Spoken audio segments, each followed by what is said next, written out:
My name is Mandy Coakley. I'm the treasurer of the SRS, and it's my pleasure and privilege this morning to introduce Dr. Dottie Jones, who will be doing our keynote speech titled Living Rogerian Science Practice. You can read about Dottie's bio in the guidebook. And Dottie, just so you know, I will be the one doing the timekeeping, so I will let you know when you have 5 minutes left. So we can turn it over to Dottie now.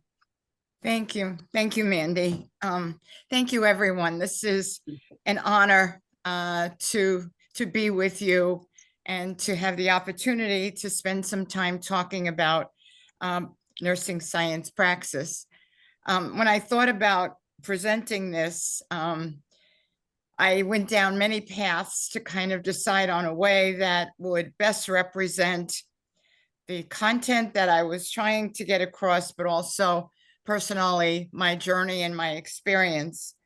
I would acknowledge up front that as I speak, I may move into representing statements or comments that may not be pure Rogerian. My journey has been complex and has been going on for a very long time. So I have been informed by all of you in your own unique ways. I appreciate and value the students that I have taught who have also taught me. I appreciate all of the scholars I've been exposed to, so many of them within the Rogerian community, and also the patients that I've had an opportunity to work with, who have taught me and opened up for me the reality and the value of what Rogers has tried to bring forth in a way that probably books and dialogue can only begin to acknowledge. Their presence in my life, as well as so many other people, have made a significant difference. I also wanted to acknowledge that the slides, there was a problem with a couple of the slides that you were sent. These are the corrected ones, and Lisa has a copy of them, so we can see how they can be distributed if people want them, or we just want to send them to them. The objectives for the presentation, then, just let me get myself hooked up here. The objectives for the presentation really speak to the goals of trying to explain meaningful experiences and journeying with Rogerian science, opportunities and challenges, living with this perspective and considering the voyage through the pan-dimensional universe. I think that one of the critical pieces here is looking at the title of the conference and talking about voyaging. And in looking at some definition of that, I think one of the ones that appealed to me was voyaging as a long journey to a distant or unknown place, especially over water and through outer space.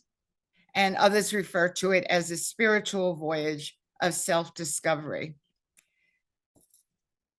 That seemed to guide me in thinking about the message that I wanted to share with you and think about as I was presenting today. If you look at many of the slides that I've tried to incorporate, the idea of looking at what is visible on land and what is possible beyond is witnessed in some of these pictures. What is below represents maybe our past and maybe our future. What is above represents a continuation and a dynamic interaction between that beyond and certainly considered untouchable by some right now, but certainly moving us in terms of its energy, moving us forward and operationalizing, seeing the past, the present, and the future, or the future, all influenced in this pan-dimensional experience. I'd like you to think about and just be reflective as we go through this presentation and thinking about the meaningfulness of your own journey and the people, the places, the opportunities that might have crossed your road in coming to this idea of Rogerian science praxis. I have a definition of the word praxis, but up front, I think that it really embodies so many perspectives of what we know, what we're yet to find out, what we have in the present, and all of the knowledge that we have encumbered and accumulated through various forms of life, as well as the people who have shared these experiences with us. It tells you something about how you got to this moment, why it's important, why people sought to even attend a conference like this, what the search is still about. And in thinking about journeying, there's a lot of language that if you read the books, they talk about journey as a search for truth, or the concept of discernment, which is really search for meaning, the idea of power, and talking about power to discern knowingly, deeply, acutely, awareness in relation to understanding and perception, and looking at conscious recognition or awareness of situations or conditions, discovery as an act of discovering or explanation, intuition, the ability to understand something immediately, and nurses sometimes will refer to this as a gut feeling, but there may not be, at least to the obvious eye, a conscious reasoning, although educators and others have argued that intuition is really grounded in knowledge that we have, but may not be surface knowledge, but knowledge that we have somehow cataloged in our brain and call upon in very dynamic, conceptual way to respond to a situation. Insight also is a clear, deep understanding of a personal situation. And as we navigate through many of our situations with patients and students in our own life, we have that aha moment. Some of that takes time and reflection. Some of it is an immediate response, but insight really is built over time with knowledge, although people can have in a momentary experience that they have a clear understanding of something just by someone saying something, reading something, seeing something, or having an opportunity for reflection. When Rogers entered the world and brought forth her thinking on unitary humans, it was a revolution, and we all have referred to that in our dialogues many times. But the revolution provided a shift in thinking about humans and their environment. That was critical. And if you look at the relevance of that in today's world, it's all around us. Shifts are essential, I think, to allow us to grow. And where dramatic shifts have taken place, you have seen societies, cultures, environments, countries change their affiliation, change their affinity, change their identity, maybe. Also, her work celebrates the uniqueness of nursing, which is something that I continue to, if not always, valued, because it allows for the celebration of something that is unique and different from. And when we are navigating, I think, within a praxis mode, and we're trying to look at the input and the influence of our work, we need to, at least I believe, see our work as having global influence, not necessarily from the roles that we play, although that contributes to it, but more in terms of the meaningfulness, what is nursing. She lived her science in all aspects of her life, John says, and I believe that is true. And obviously, it is the true embodiment of the mind, the body, the spirit, the world around us, and everything else that takes place. And a critical factor in terms of living praxis. We saw this slide yesterday that spoke to the principles and the homeodynamics of Rogerian science in terms of openness, her definition of energy field, the sense of wholeness, the reflection and importance of pattern manifesting continuous change, and the dynamic of the person and their experience.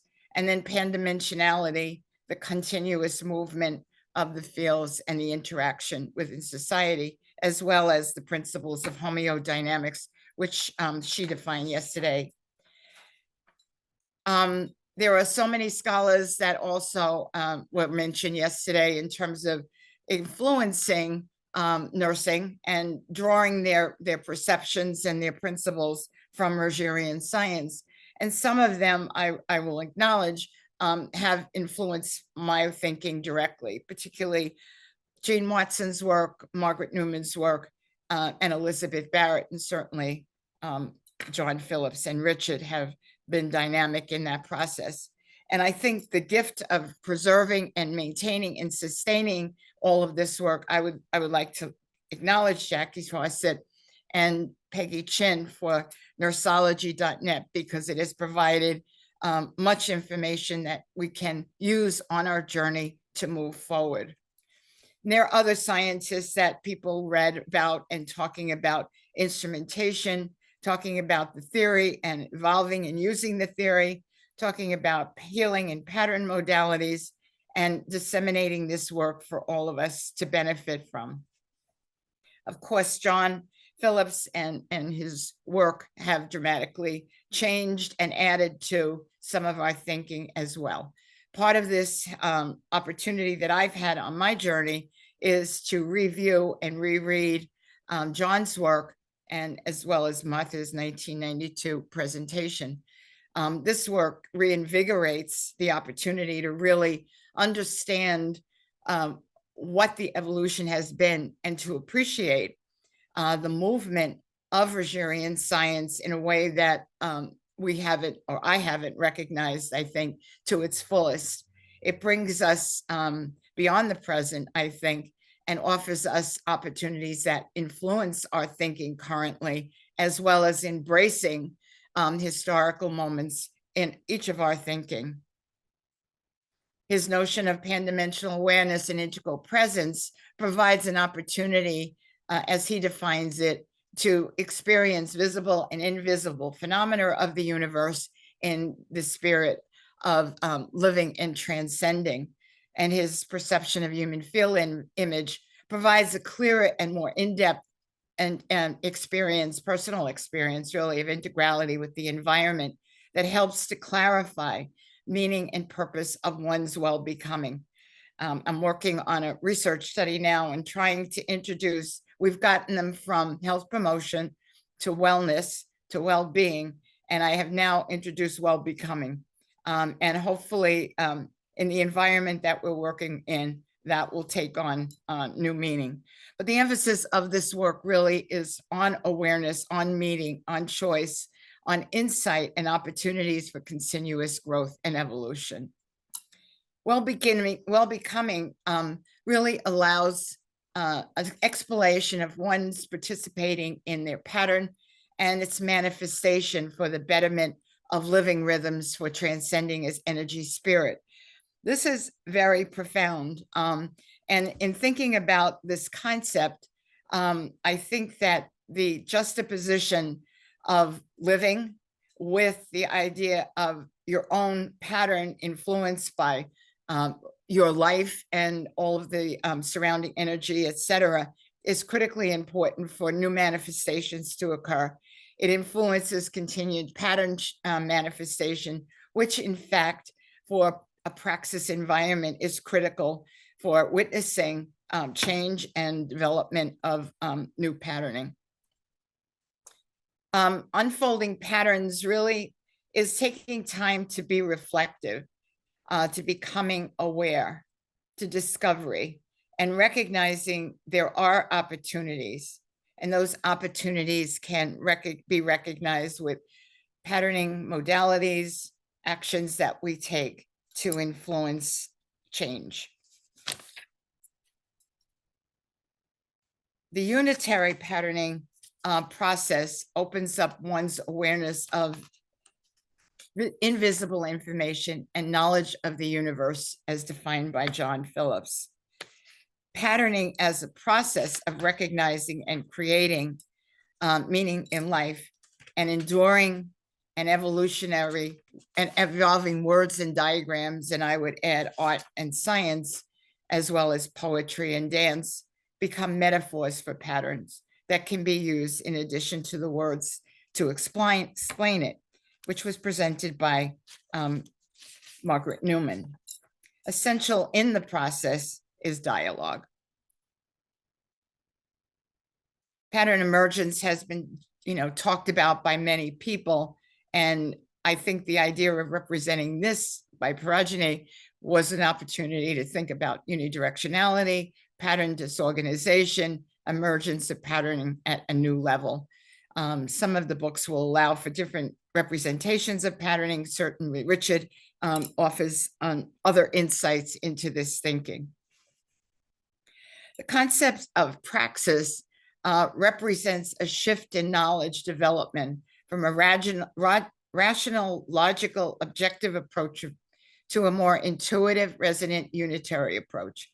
Theory illustrates the practice, and the praxis advances the theory.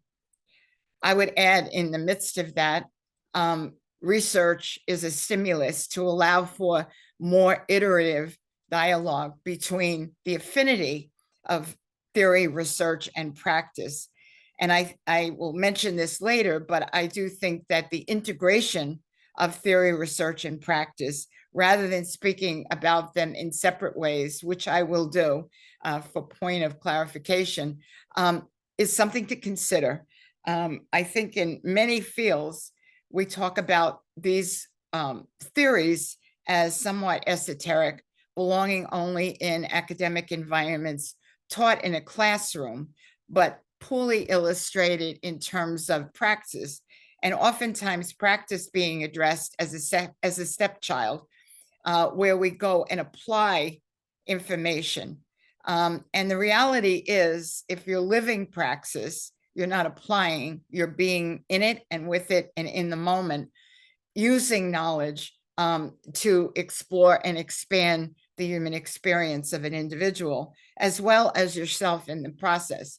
It's living the theory and engagement with others that allows the theory to grow, evolve, change, impact on people's lives, and deliver an outcome, if you want to put it in those words, that is profound and life-changing.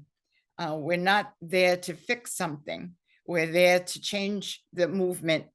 And sometimes the definition of a role within the context of praxis and limiting that to the work of the practice confounds our thinking and our discussions. And the reality is that if you think about, and I was thinking about what John might say in terms of knowledge, practice, research as a linkage kind of word, rather than separating them out, might be something to consider. I think the impact that we heard yesterday of the influence of policy is a culmination of all of those things and how we communicate our science to other people. And so the integration of these concepts seems to me something critical to allow for the concept of praxis to be optimized to its fullest. In my journey, I experienced many opportunities, as I said earlier, to really reflect on and look at the evolution of thinking and some of the principles that we talked about defining in terms of discovering and uncovering. When I finished some of the work that I did in practice and extended my role and my work in academia, I thought about this often. And when I had an opportunity to work in the development of the doctoral course at Boston College, I was given the task of developing an advanced course in nursing knowledge. And I said, well, what are you thinking about? We don't know, but we want you to include health, well-becoming, science, knowledge. Don't talk about methods that much. Just talk about how do you integrate all of that? And how do you see it as an opportunity to transform? And so I thought about that for a long time, and these books helped me do it. One was in thinking about care of the soul. It raised consciousness about the fix-it model and and we all are aware of this, but in recognizing that when people seek health care, they're seeking it with a symptom, and recognizing the symptom is a manifestation of a bigger challenge. And when this book was written, the thought was Thomas More had a much more sensitive insight to recognizing this is just a symptom, and to fix it and send the person away really challenged our ability to provide care to its fullest. That raised my consciousness in terms of not only thinking about what he was saying about illness and the experience of illness, but also, so what happens before, what happens after, and what is nursing's responsibility? Nursing seeming like the likeliest person or likeliest group or cohort to address this problem in a more profound way. St. Teresa of Avila had several books. This was one of them, but it was an exploration into something she called the interior castle. And the interior castle was really an opportunity, if some of you have read it, you know this, of self-discovery. And she talks about the interior castle as having many rooms, and it kind of begins at an opening place. And as you move through, you travel and gain new insights about yourself, who you are as a person, what you're bringing to the situation, and what your movement is in terms of your life's work. And then the second series of rooms speak to much more of a spiritual uncovering and discovery, for which Teresa was very much connected. In the Celestine Prophecy by James Redfield, which I'm sure many of you have read, that to me was a book of reopening my thinking about so many things and built upon what I had been reading. Things like paying attention to coincidences and focusing on the purpose of life, and the idea of energy and the infusion of energy in terms of all things, allowing for the competition of energy that underlies conflicts to be realized, and to look at the idea of overcoming conflicts by recognition of where people are and what's meaningful and purposeful to them. The notion of looking at things that have affected us on our journey and changing or recognizing them, dealing with them, maybe letting go or transforming them and moving forward. The idea of being a witness to our own messaging, what our mind, what our bodies, what our energy around us is telling us, and following that in terms of inner guidance. A lot of people talk about the body healing itself, if in fact you put the mind in the right position to allow that to happen. But I think anybody who's engaged in reflection, meditation, or even exercise and activities that include some of those competencies like yoga, those things will really allow you to have an opening, an awakening, and in the process, the momentary healing may be recognized, but long-term, the outcome may change your thinking in ways that you hadn't realized. And maybe you're driving home in your car, maybe you're sitting at a dinner table, and you all of a sudden have what might be considered an insight, a new recognition of how something came to be. The idea of finding your tribe was really looking for affiliation with groups and the importance of connectedness, the influence of culture, the influence of history on our being, and also the idea of optimistically seeking to find heaven on earth, with the idea of creating peace, tranquility in the what I would call human field, and engaging with that peace transmitted to the integral energy field that's a part of us in the environment. The book was extended several times, and there's, I think, 12 new pieces of that book, 12 new books or 12 new copies with additions to report the 12 new insights. But again, I think stopping and thinking about where something like this is taking us in our journey, as you get aboard a boat or think about your life journey in some way, and the places that you've traveled to, the people you've met along the way, and add that dialogue in terms of thinking to your own mindset as you move forward with this. in my own experience, my introduction to Rogerian science came in the late 60s when I attended Indiana University, and two of the faculty that I had just returned from NYU, and they must have been and engaged heavily with Martha Rogers. And we had a course in our program, which was an adult health med-surg program by name, that was called Stroking and Brushing. And stroking and brushing was an opportunity to engage with the patient in a way that the pattern of movement might change in thinking about the care of patients with stroke. And of course, when I sat in the class, I'm thinking, where are the drugs and bugs? And they were not to be found. They were really someplace else. I don't think we had the process of understanding the theory or the science as well as we did understanding opportunities to engage in new modalities that might make a change for the patient. But the idea was to really embrace that. Of course, underlying that was physiologic nuances that were described. But I think that it probably was a paradigm shift in what I expected, and it was intriguing. And I went on to take a lot of philosophy courses that weren't required, but that kind of breeded a new interest in thinking about the world in a different way. At Boston University, I met Sarah Pasternak, who was a graduate of NYU, and she had the opportunity to work with me on university is spelled wrong. That's capturing my mind at the moment. She had the opportunity to work with me on the first book that I published, and she wrote the introductory chapter.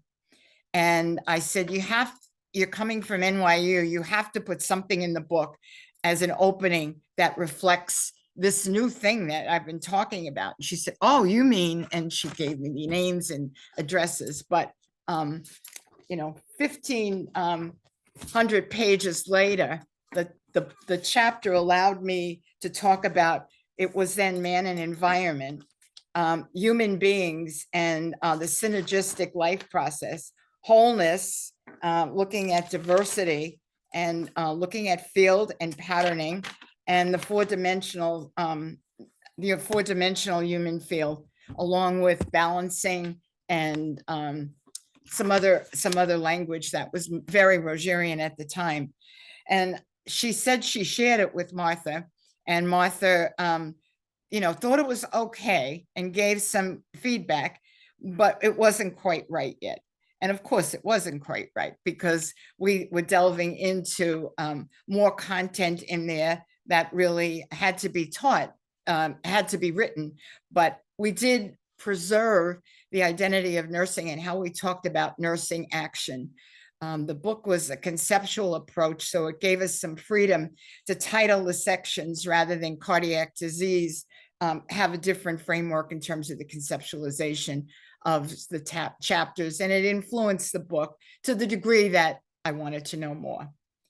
I think that other relationships also made a difference, and connections as well. Certainly working with NYU people, and I don't know if Barbara's on the call, but I would like to acknowledge her, Barbara, who made such a difference in terms of her commitment to Society of Rogerian Scholars and nursing science, and really impacted on many of us to move this work forward.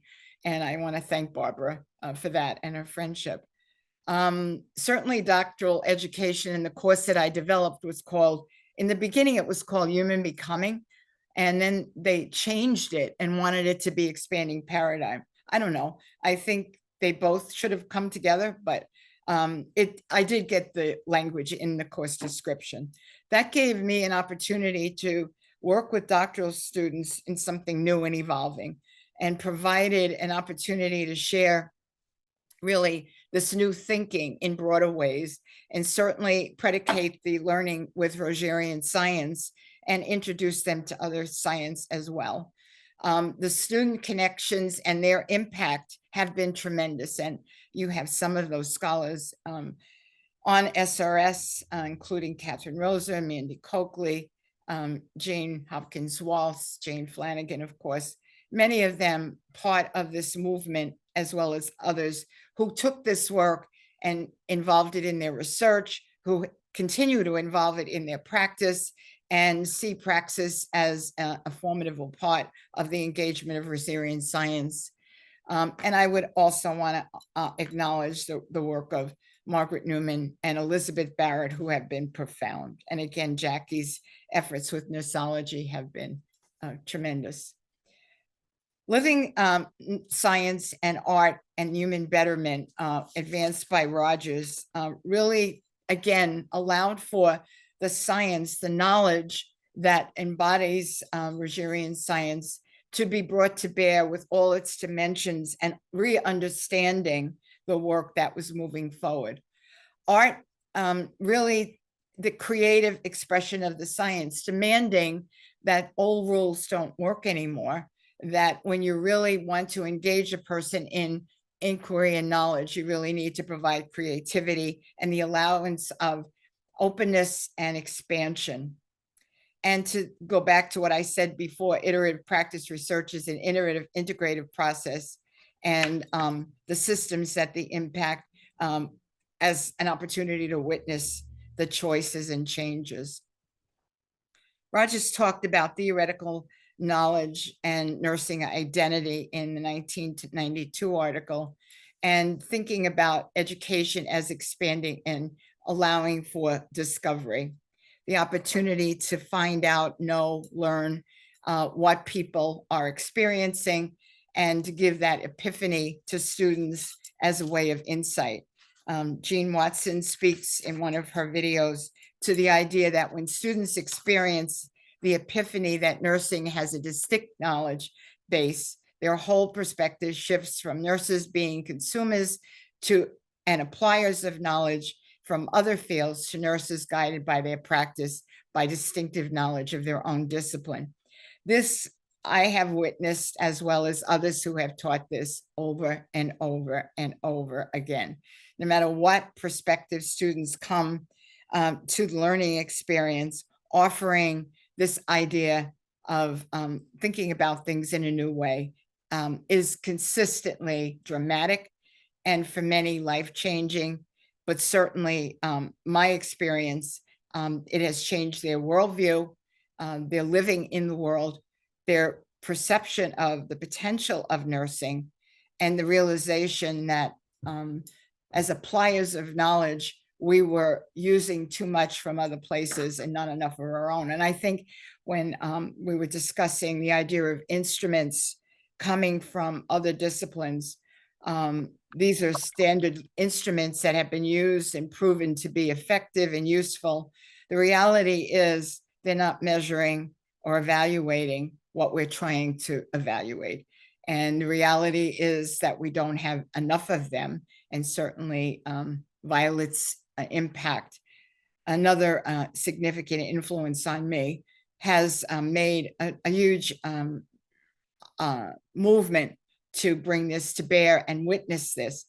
We have people who have done qualitative work and have generated instruments that are sensitive to Rogerian science, as well as nurses in practice and education. But I think that this is something that really allows for you to measure what you say you want to measure, obviously, and not catch us up in other science to the degree that other science may not be meaningful. In considering curriculum and challenging us in terms of what is meaningful curriculum, I think that we often see curriculum as a syllabus or a set of facts that are often in courses and are disconnected. The core is often unclear. The progression is often linear. And the theoretical concepts and components may be unclear, disconnected, and certainly not continuous in their visibility. Students are often given the theorist in some clump and some are motivated to take that knowledge further, but it's inconsistent.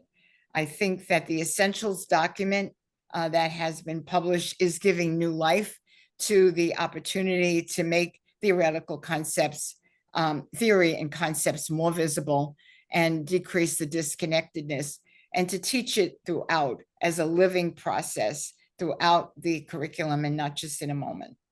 I think refocusing on creating a unitary focus curriculum is essential, and obviously wholeness rather than the parts. Appreciate and embrace creativity and promote vision and imagination. Recognizing meaningful connections and dynamic, interrelated, integral content of science praxis. I'm reminded of an opportunity that I had to look at integrating knowledge, research, and practice in a way in a senior center, and looking at pattern modalities. I had graduate master's students that I used to take to a senior center as an opportunity to do assessment and evaluate the patient. It was a course to prepare nurse practitioners. I focused heavily on integration of nursing knowledge and science and into that role of a nurse practitioner. And so I had the students, we used to go over to the center to conduct a health fair. And in doing that, we set up a process of information distribution, but also I created an opportunity for them to meet with the patients. Now, this senior center was in an underserved area, and the patients or people that came there often came for communication and socialization. But the highlight was the bingo game, the free coffee, and the donuts. And we came upstairs as a group and set up our table and gave all information out. And then we invited them to talk to a nurse who would have an opportunity to talk with them about anything that was on their mind, any concerns they had. And so patients were partnered with nurses by just volunteer, the next person coming along. We also wanted to look at some data. And so we had created a data collection form that had some information that could be collected, looking at change in perceptions of stress and looking at other things that reflected relaxation, as well as an opportunity to collect some descriptive qualitative data grounded on some open questions that really talked about them in the moment and just anything that came to mind about thinking about change and challenges in their life. They talked with the nurse and abbreviated time, and they completed all the information. And then we set up a room, and it had healing modalities, aromatherapy.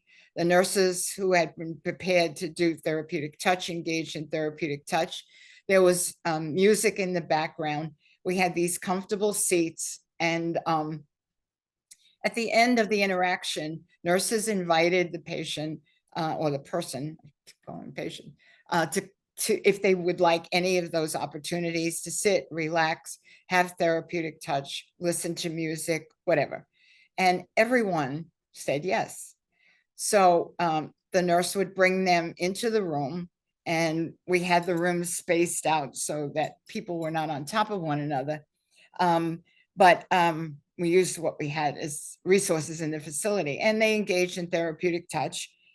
And I would sit outside and just notice what was happening to them and what was happening to the nurses around them. And you could see dramatic changes occurring, anything from falling asleep in the chair to coming out. You could notice changes in their skin tone. They were more talkative, they were more active and interactive. And they left and went back to their coffee or playing their bingo games. The next week we came back because it was 2 weeks in a row. And I wanted the students to have an opportunity to see what changes or what things happen not necessarily changes. What did they notice about the week that they had just had? And two things happened. One was very interesting. I set the stage for letting you know that the reality of the practice environment or the setting was one that was social and provided nutritional, so be it, donuts, nutrition for the participants. And when we came, the people came upstairs. We said we were coming back. We would be here next week. When they saw us arrive, they got online. And obviously, during the course of the encounter, nurses had seen maybe more than one or two patients. So when the individual came up and said, "My nurse is," and I would say, "Well, she's working with someone else right now." Rather than going downstairs, I said, "But there's someone else I could engage you with." "No, no, no, I'll wait for my nurse." And in that very short time, obviously, what became an insight for me was how quickly a connection happens, especially when the intention and purpose of the encounter is guided by knowledge and theory and concepts. But the reality was that they came back and they noted the changes that happened. And in one situation, I think it was an opportunity, although I didn't have the language at the time, for pan-dimensional awareness, where people recognize things in their life that happen and they shared them, with the idea of, "I've never told this to anyone else before," and we've all experienced that. But it brought into reality for the students, and after it was over, the culmination of really looking at the whole year, what had gone on in their learning, how they have changed, the meaningfulness of the theory living with them in their practice environment. And even though their role demanded other kinds of activities, there was still the opportunity to make visible the reality of science and nursing science, in particular, Rogerian nursing science praxis, in their work every day. And I think it created a place of self-discovery for themselves as individuals, seeing opportunity as to where this work could go, recognizing that they could practice in this way and be true to the science, as well as provide the service that they may have been hired for. I found it a dramatically empowering experience. And as I read through John's readings and writings again, it made things even more clear. I had another experience with a student who came into, this was a doctoral student, and it was 1998. Our doctoral program started in 1988.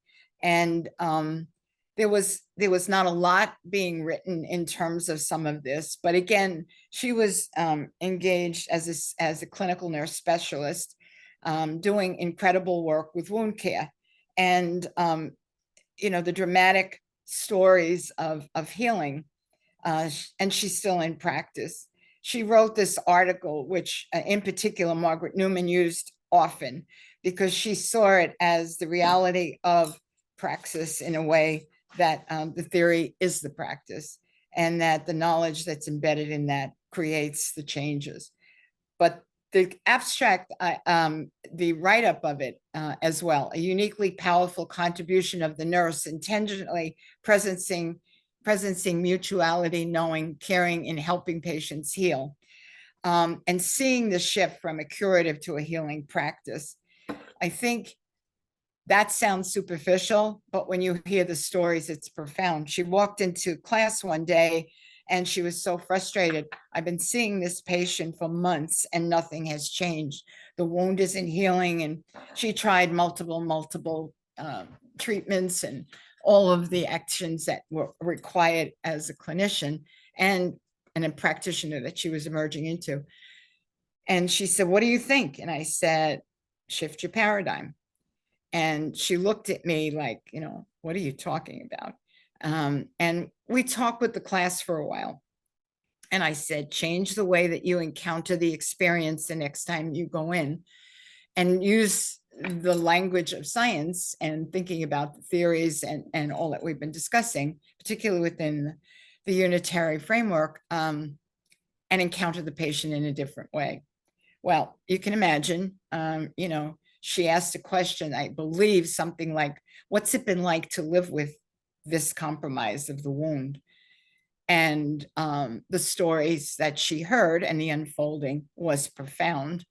And it had nothing to do with the wound, and obviously everything to do with life and living life in the moment and the challenges that she faced. Um, the encounter led to other actions and other modalities. It also had such a profound effect on Ginger Capasso that she bought books for everyone to start reading. They had classes and talked about this with her staff. Her staff also went and engaged with patients in the home and utilized this new knowledge to encounter patients in the experience. And the changing, the healing of her one patient that she was referring to precipitously changed within a short period of time, and obviously moved that person to new levels of awareness. They returned to work and they engaged in a search for a child that they had given up for adoption, which was part of the torment of her story that she was living with. And the reconstruction of a life evolved into a new way of thinking. And Ginger's been on several other dissertations where people have looked at this population, including Catherine Rosa, and they found similar things. And an interesting note, when Catherine came to her dissertation defense, Ginger proceeded by saying that more than 50% of the patients that were in her study had significant wound healing. And the outcome of the research had really nothing to do with the wound itself, but much more where people were in their life. And the core piece of many of the people in the study being born into large families and feeling and being unnoticed and wanting to be unnoticed. And she added a piece of art to this presentation for her dissertation, and kind of asked a question about, give me your living experience within a family, or something very broad. And oftentimes the individual themselves were lost in a lot of other things that surrounded the experience. And it just kind of witnessed an uncovering and unfolding of information about the patient and their experience in a very different way. Jane Flanagan, of course, is a seasoned expert in this work, but when she was in practice in a pre-surgical clinic, we had been working with staff at the hospital, introducing a lot of these concepts, and Mandy Coakley and others, we would meet in the morning, 7:30. And if anybody knows me, that was not my best time to be functional, but it was such an exciting group to be with. And we were introducing something very new into the practice setting. And interestingly enough, a lot of people during this experience would say, well, I use therapeutic touch in my practice, but I stay behind the curtains because if anybody saw me, they think I was crazy.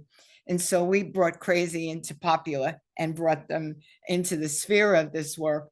But Jane took it on in a dramatic way, and actually took on the whole physical space of pre-admission to change the nursing delivery model guided by Rogerian science, and move this work forward to change not only the lives of people working in the environment, but also the patients that came there.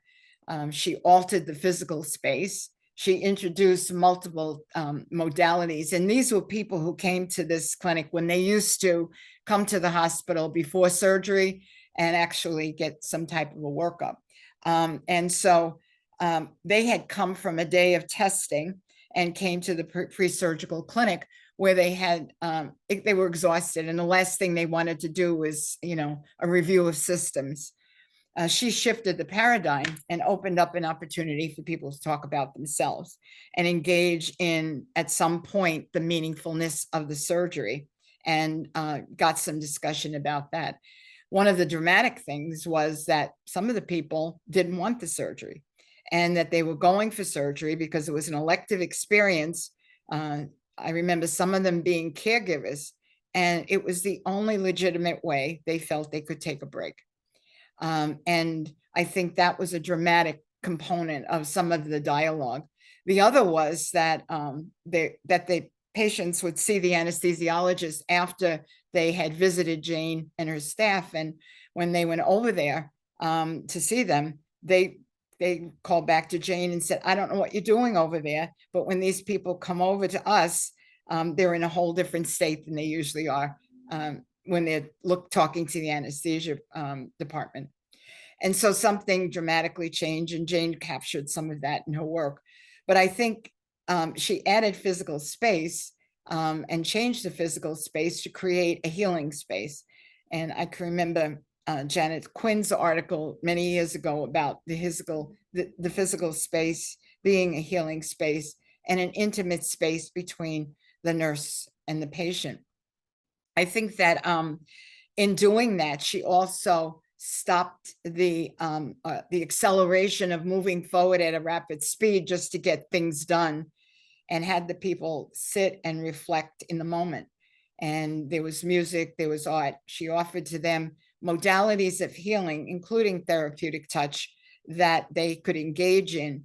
And having prepared nurses to also respond to this, there were other people who could provide the care. And she evaluated the model and found dramatic changes that were very much in line with the integration of praxis and the transformation of staff, manifested by the sense of movement. There was change going on in the environment. The idea of pan-dimensional integral presence, pan-dimensional awareness and integral presence was present. And as I think about reflecting on it, was very meaningful to what was happening. She created a healing space, not only for the staff, but for the patient, where there was a sense of freedom and openness to talk. There was a sense of trust in the community. People were aware of what was happening and knew they were part of a change and transformation. Pattern modalities accelerated the activities within the environment to the point that they brought people forward in their thinking, gave an opportunity to recognize and take time to notice what was happening to them, why they were making choices at this point in life, reflect on expectations, and integrate the idea of knowledge, practice, research, and policy within a practice environment that allowed for the formulation of a new way of delivering care. In addition, this was followed, somebody raised this yesterday, this was followed by an increased collaboration with other people within the department and outside of the department, leadership and advanced education. We also had funding from NIH to do additional studies in that area. The other practice change that I just wanted to reflect was guided by Elizabeth Barrett's work. And that was using the mid-range theory of knowing, participation, and change, manifested by awareness, choice, and freedom to act intentionally as well in creating change. Again, another redesign, but this was taking on the whole professional practice model. And we invited Violet to come to Mass General to provide knowledge about what was happening with the theory. She presented, but Jeanette Ives Erickson, who was the CNO at the time, became very intrigued with the notion of power. And as an administrator, had perceived power from very different vantage points, but was very much committed to the magnet journey and also the idea of moving to a place where people had the ability to engage in decision-making, had the ability to practice freely and to act intentionally within their practice model, and to see this as an opportunity to create change for the staff, for the patients, as well as themselves. This led to elaborate work, which I did present several years ago, on some instrument development, qualitative research that we did across professional practice settings, which included nurses, which were the largest cohort. About 1,000 people participated, and other disciplines. And we generated an instrument that was based on these 4 constructs, and needs to get into the literature. We used it several times and validated it, but an interesting phenomenon was that we had data from staff before the pandemic and after the pandemic. And as you can imagine, the influence of the pandemic in terms of changing who was in charge within a practice environment shifted to the physician many times. And nurses were suffering a lot because of the loss of independence throughout this process, and they're challenged to recover some of the things that they made independent decisions about, which they did, and collaborate effectively with other disciplines. So this is just a model to show in 1997 what the professional practice model looked like. And then based on findings and changes, the emergence of another model where power was seen as an organizing, evolving framework to guide the dimensions of what professional practice was recognized to be. And Rogers described change as a continuous process with observing and looking at those who participated knowingly in this process. You heard from Donna Perry, and I think in the article that has been accepted by Nursing Inquiry, she wrote, "Nurses bring nursing knowledge to the policy process to facilitate human environment betterment, fostering well-becoming.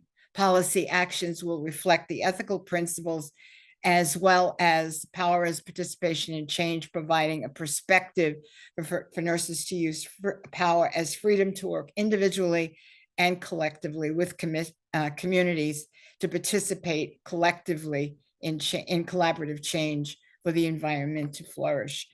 This kind of is, to me, the natural iteration of nurses influencing policies, both locally, nationally, and I would say globally.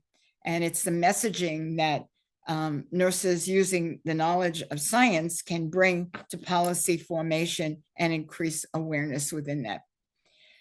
I think that the challenges that we've experienced in terms of the idea of policy, practice, and education, looking at whether or not we can integrate knowledge into practice in a way that's much more profound, has been enhanced by certain barriers. And one of them, obviously, is the loss of nursing science in curricula, and the lack of knowledge about nursing's history in relation to knowledge. And I know a lot of people within this cohort are probably including this component in their curriculum. And as a whole, we've noticed a loss of this. On the other hand, I think that you have a recognition of new possibilities, again, driven by the Essentials document, where I think this opportunity can create more change and more influence, go from losing a voice to a focus, to look at limiting discoveries to new possibilities, to recognize the importance of leadership and mentoring, and to define roles framed within organizational goals that are guided by knowledge and, I would say, even participation in change. The increased emphasis on the biomedical model has created another level of challenge and created roles, nurses practicing driven by role and role requirements rather than the science, and thinking about roles as a component of their practice. This requires a reevaluation of thinking about professional practice. And there was an article recently written by ANA talking about nursing's social contract with society as broken, and it appeared in the American Journal of Nursing. And what the article was saying was that the pandemic experience had created such opportunity for nursing, and whether or not, as we exist right now, are we taking full advantage of that? Or are we losing contact with this opportunity to reevaluate our relationship with society, and to look at our moral imperative in terms of ethical practice and the integrity of the profession being visible within the framework of social conditions, and nurses viewed as full partners in the redesign of equitable healthcare for all. As we search from what we know and we think about what the opportunities are, we come reinvigorated, I think, working more collaboratively, recognizing the many opportunities out there to make nursing science, particularly Rogerian nursing science, visible, livable, and in part of our collective cohort as a society within the universe. Working with others, seeing the possibility of change, guided by knowledge that distinguishes the discipline in a way that we have not recognized it as a universal cohort. Looking at how we prepare learners, looking how we teach students, looking at the influence that we can have within clinical environments, and seeing the connection between nursing education, practice, and research as iterative and not linear and not applied. I think embracing nursing science and celebrating our unique perspective on human betterment can be an opportunity for us to move beyond nursing beyond the challenges that it faces today. I think celebrating nursing's unique perspective has also been added to the documents related to the new scope of practice, and recognizing the importance of nursing theory appears in both documents, including the essentials as well as nursing practice. Adhering to that, I think, is critical. I've been working with Magnet and trying to introduce some of that in some of the sites that we're working with, to get the idea of theoretical engagement as critical to writing up and talking about professional practice models, both in the United States and outside in other countries.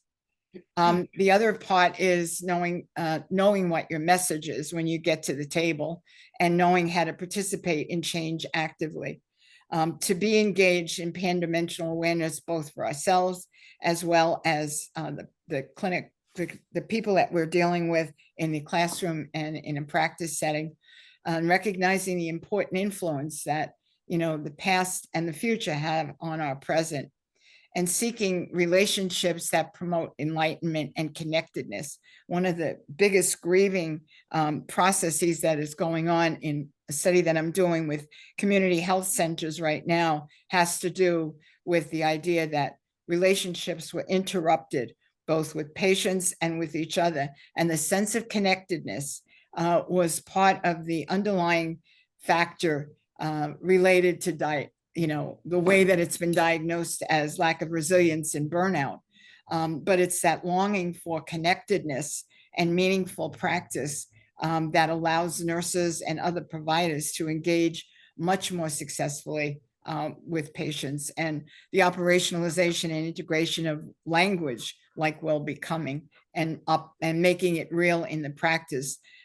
We see as moving some of these practices in these underserved areas dramatically, and changing some of the outlook of the providers from one of depression and lack of resourcefulness to one of engagement and hiring things like hiring people like people who are engaged in wellness promotion as nurses leading some of this initiative. Continued learning. Dottie, you have 5 minutes. Okay, I thank just you. want to let you know you have 5 I minutes. have a couple more left. I'm done. And Okay. engagement in the process is critical, and sharing ideas and addressing barriers in knowingly, in a way that we use our science to inform some of the barriers that exist, and use our ideas to share our knowledge in terms of thinking about opportunities to solve problems that might impact a global enterprise. Commitment to the possibilities, which is, the imagination and the risk-taking, the creativity of not being set with the status quo. Realize that each of us have individual perspectives that we face situations with, and choosing to act in a way that you test the realities and be able to move things in a different way. Just asking a simple question, telling me about your week, or what's it like to live in a situation that might seem confining, opens up possibilities and gives people a chance to experience a new reality. Participating and moving, critical, not getting stuck. So my old class on brushing and vibrating and all of these things that I learned in 1970 are critical to this whole movement. But obviously the continuous changing environment and our own response to that environment, the integral notion of energy field, human and environmental, are critical to this process.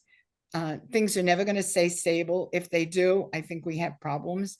And creating the voice offers a new opportunity where language of nurses working in multiple environments who have been able to carry the science forward have really impacted on a lot of the outcomes. So as you travel the praxis journey, I would encourage you to pay attention to those things you are naturally drawn to. Those things seem to have a connection to your passion and to the purpose that you have in life, and raise your consciousness in terms of thinking about the awareness that you might want to shed on some of this in order to make choices and changes in your life that allow you to move along a path. And don't be afraid to travel a new path. It may be the way that you find, it may be a way you find when you're looking for something else along the way. And critical openness, freedom, boundaryless, and change allow us to explore new opportunities and new vistas that we probably have never seen before. And this is kind of a picture of the science, new science that is emerging with discoveries in outer space. And living Rogerian practice allows us to be better and not better, but to achieve human betterment in ways that still have rhythm and pattern to it, but accept the changing influence of the world and the situations around us. Thank you. Thank you, Dottie. That was great. That was wonderful. I think we take a break now, right, Violet? Do we have any time for questions? No, we don't. We do take a break. Sorry.